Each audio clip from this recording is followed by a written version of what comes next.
Welcome to Obscurus, your weekly dose of paranormal fiction. Every Wednesday, Obscurus features new short stories and serialized novels written by novelist, screenwriter, and voiceover artist Biswajit Banerjee. The realm of the paranormal stretches far beyond the usual horror story. So while you'll get to listen to lots of ghost stories on this podcast, there will also be many tales of lesser-known paranormal themes. To get us started, here is your host, Biswajit Banerjee.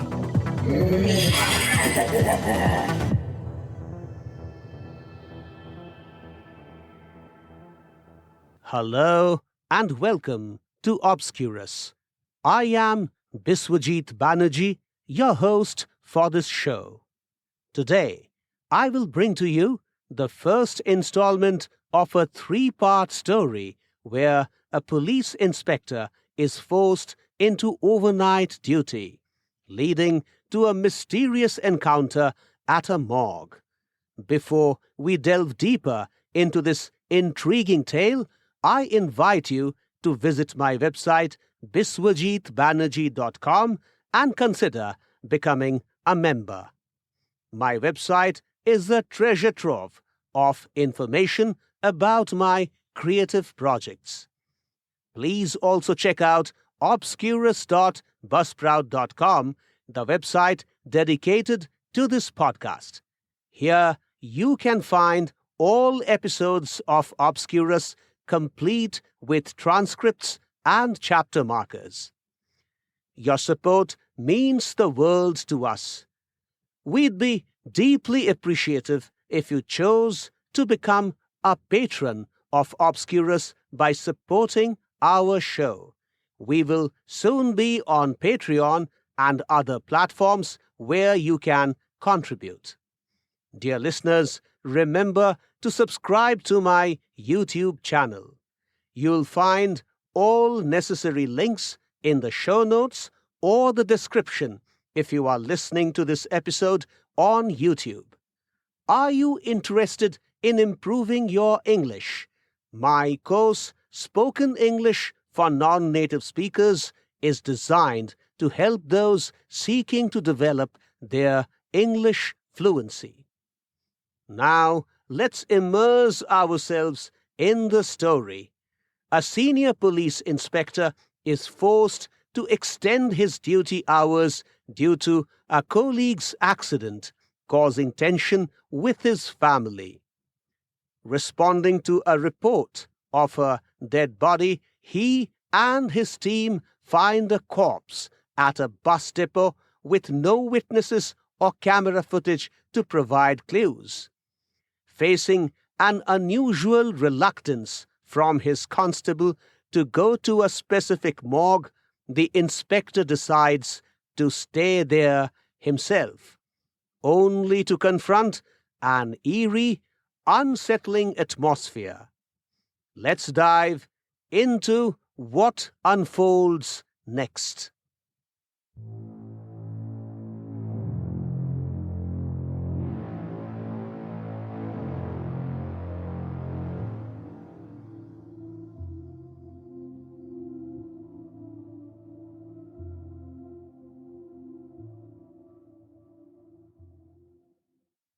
The Drunkard'S Warning, Part 1.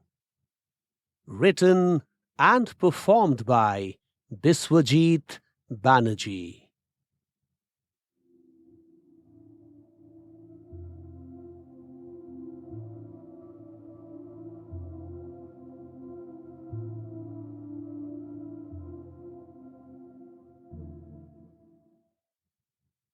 It was around 8 in the evening, and I was about to start my bike when I got the displeasing news.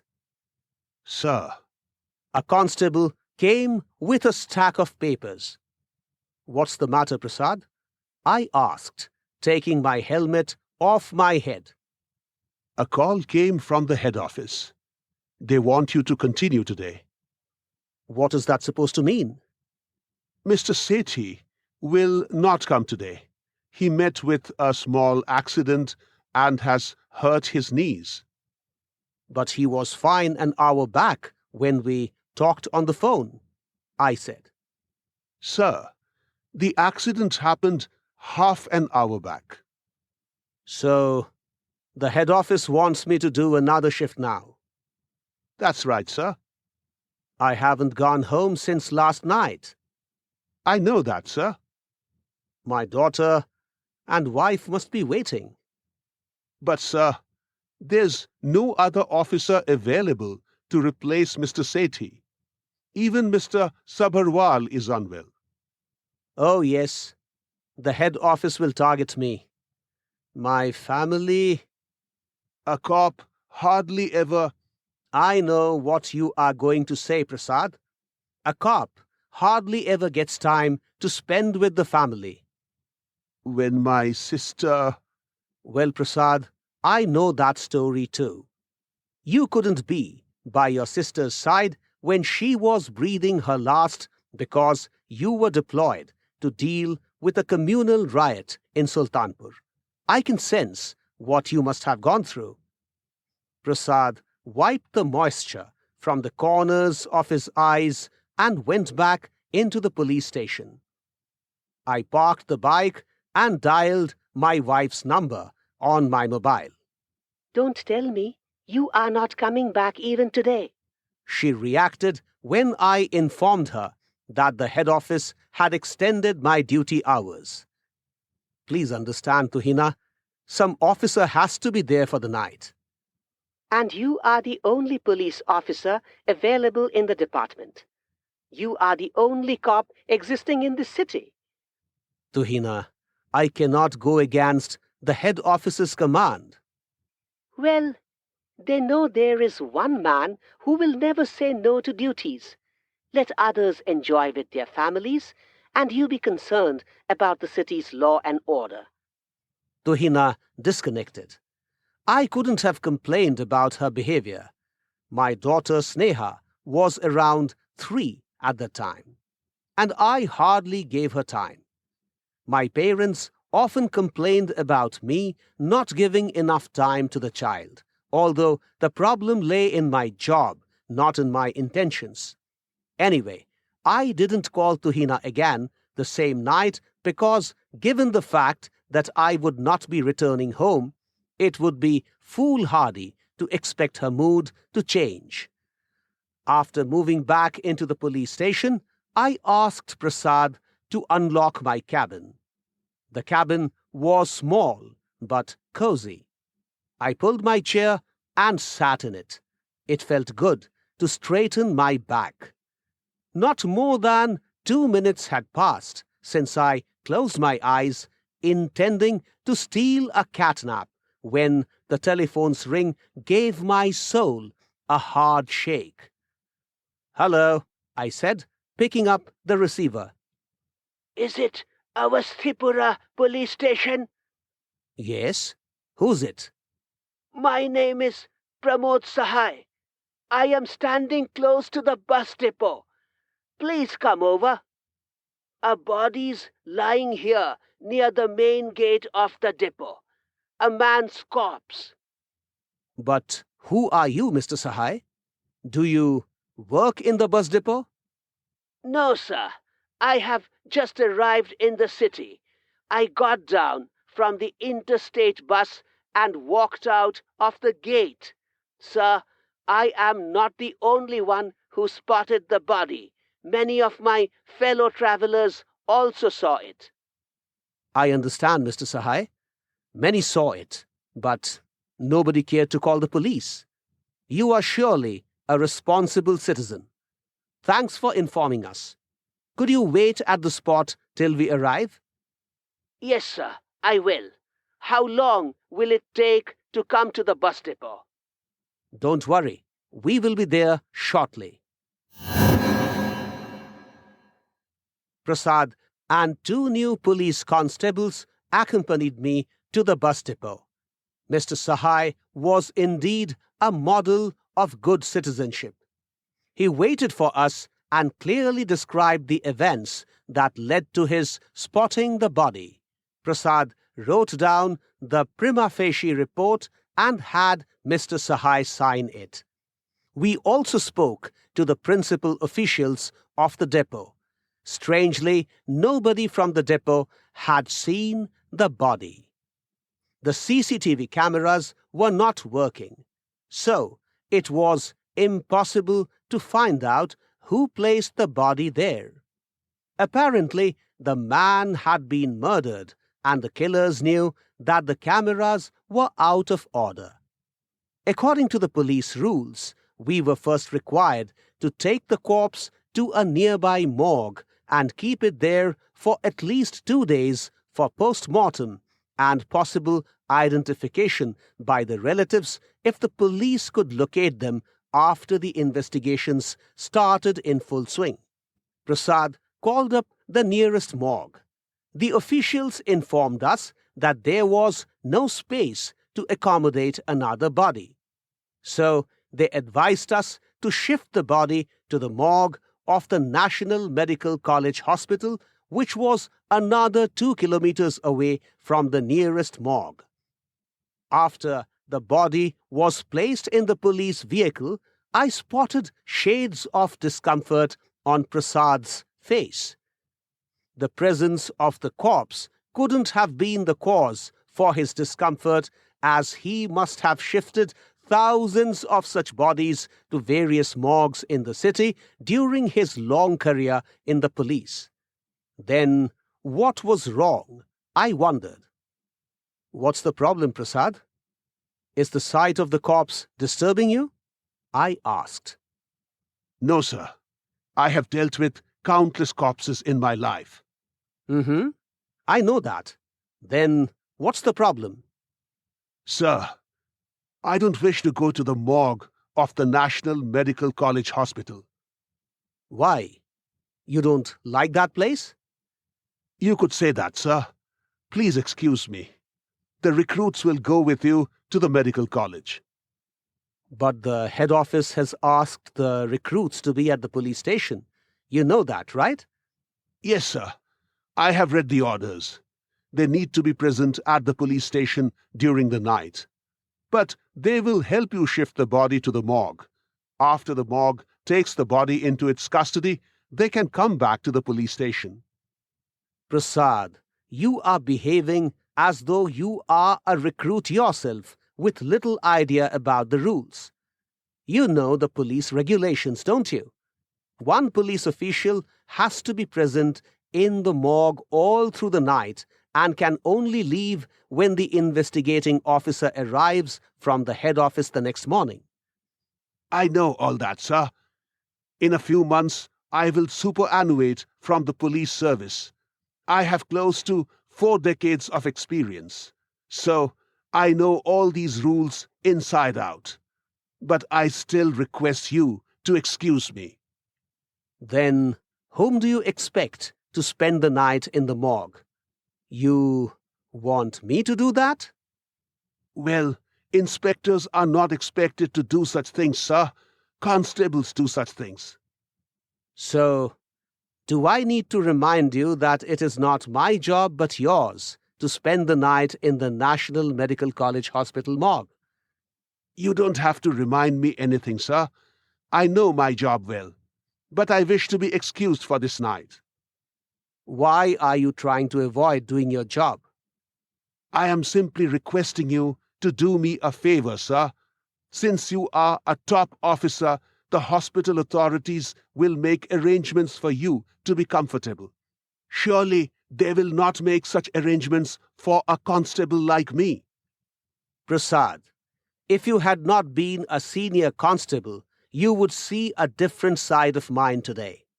We cops are not supposed to be making ourselves comfortable on some cushiony bed close to a hospital morgue.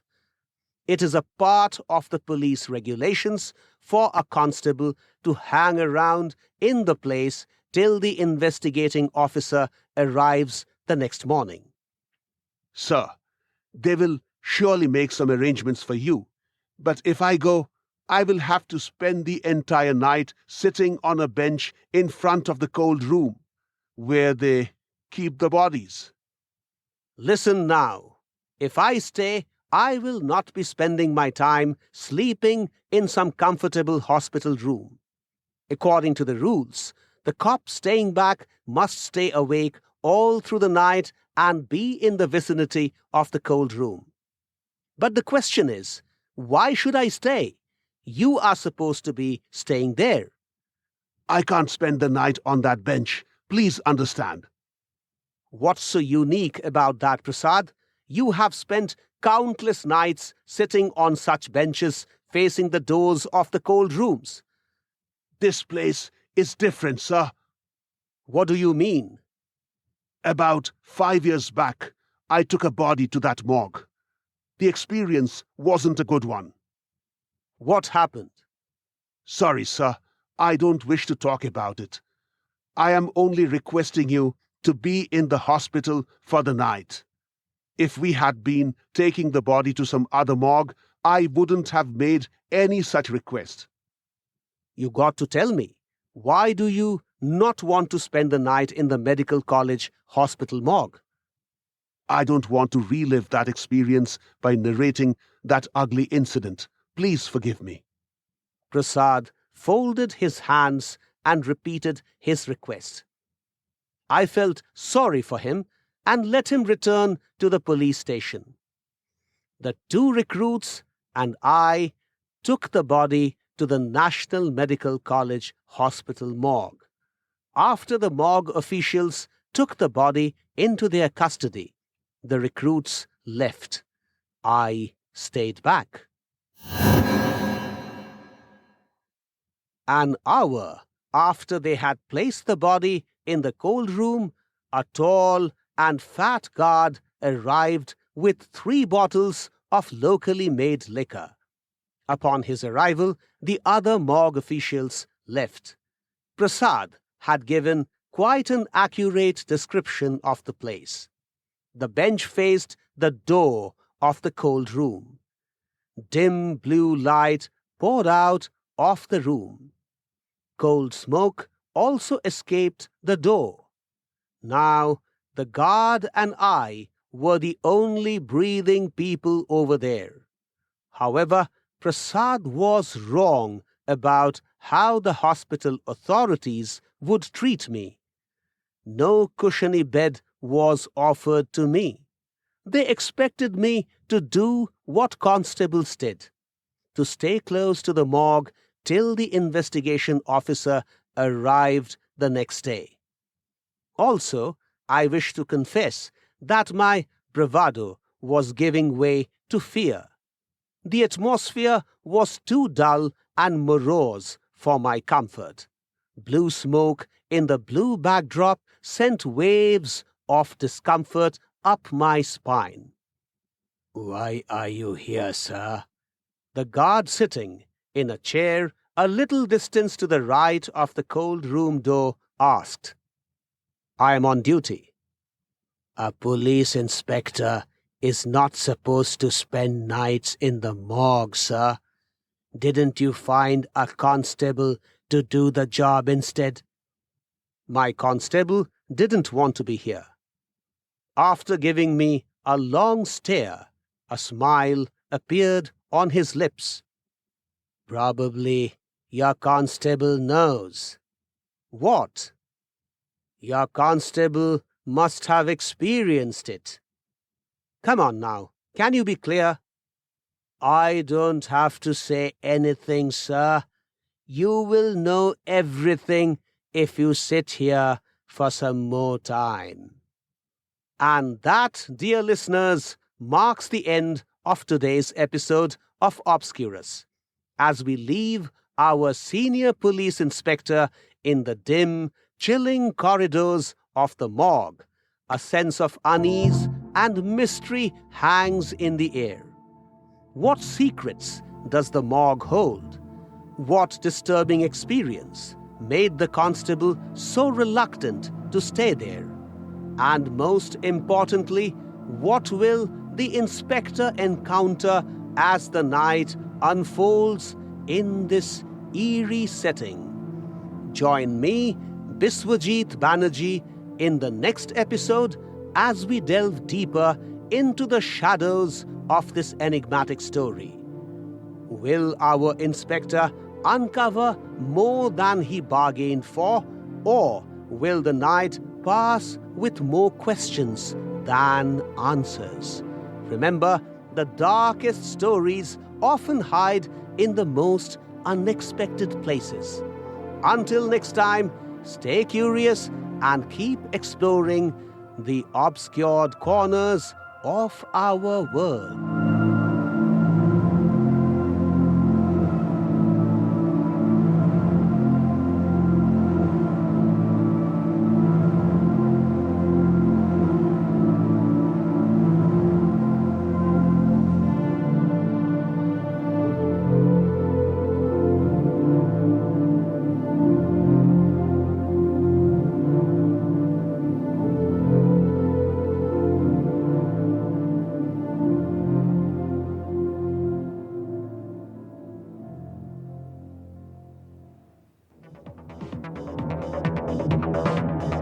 Thanks for listening to Obscurus. If you like what you heard, please subscribe and visit biswajitbanerjee.com for more information about Biswajit's books, movies, documentaries, and other creative pursuits. We shall see you next Wednesday with another episode of Obscurus. Till then, take care.